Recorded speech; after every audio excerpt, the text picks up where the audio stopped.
جب بھی self confidence کو ہم ڈسکس کریں تو سیلف کا مطلب ہوتا ہے خود، جو آپ کی ذات ہے. کانفیڈنس کا مطلب ہے اعتماد. تو اس کا میننگ دیکھیں تو یہ ہوا خود اعتمادی. بالکل. اب خود اعتمادی کی سمپل ڈیفینیشن یہ ہے کہ کسی بھی انسان کو اگر اپنی ذات پر یقین ہے، اس کو اپنی ایبلٹیز پر، اپنی صلاحیتوں پہ یقین ہے، تو اس کو ہم کہتے ہیں سیلف کانفیڈنس. بالکل رائٹ. اب اگر اس کی کمپلیکسٹیز کو میں ڈسکس کروں تو اس حوالے سے دو اپروچز ہیں ایز اے سیڈ ارلیئر.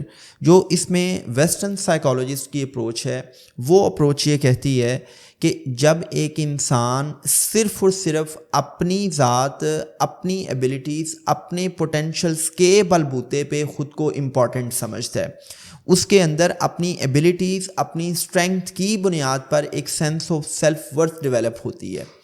اس کے مقابلے میں جو اسلامک سائیکالوجی ہے وہ یہ کہتی ہے کہ اگر ایک انسان اپنی ذات پر یقین رکھتے ہوئے اللہ کی ذات پر کامل یقین رکھتا ہے تو پھر اس کے اندر جو کانفیڈنس ہوگا وہ حقیقی کانفیڈنس ہوگا. بالکل. اب یہ دونوں چیزیں ایک دوسرے کے ساتھ کنیکٹڈ ہیں. مطلب جس انسان کو جتنا اللہ کی ذات پر یقین ہوگا اس کا اپنی ذات پر بھی اتنا ہی یقین ہوگا، اور اس کی جو سینس آف سیلف ورتھ ہے، اس کے اندر جو آئمنس ہے، اس کی جو سیلف اسٹیم ہے، وہ ساری کی ساری چیزیں اللہ کی ذات پر یقین کے ساتھ کنیکٹڈ ہوں گی. اس کا مطلب یہ ہے کہ وہ انسان کہ جو اسلامک سائیکالوجی کے زیر اثر اپنے آپ کو کانفیڈنٹ سمجھتا ہے، وہ یہ سمجھتا ہے کہ میں قابل ہوں، رب کی ذات نے میرے اندر پوٹینشلز رکھے ہیں، میرے اندر بہت سی ایبلٹیز ہیں، میں بہت سی اسٹرینگس کا مالک ہوں، لیکن یہ ساری کی ساری چیزیں اللہ کی توفیق سے ممکن ہوئی ہیں، اور میں جو بھی کام کر سکتا ہوں،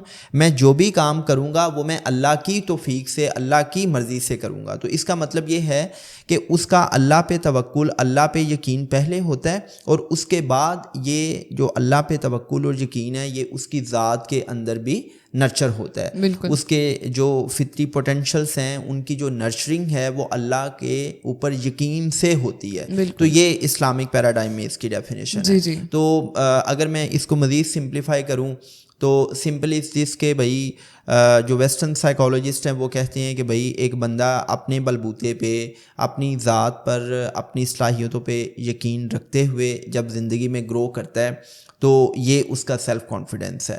اور اسلامک سائیکالوجسٹ یہ کہتے ہیں کہ بھائی جو بھی کام ہم کرتے ہیں، جو بھی ہمیں کسی کام کرنے کی صلاحیت ہوتی ہے وہ اللہ کی توفیق اور اللہ کی مدد سے ہوتی ہے. تو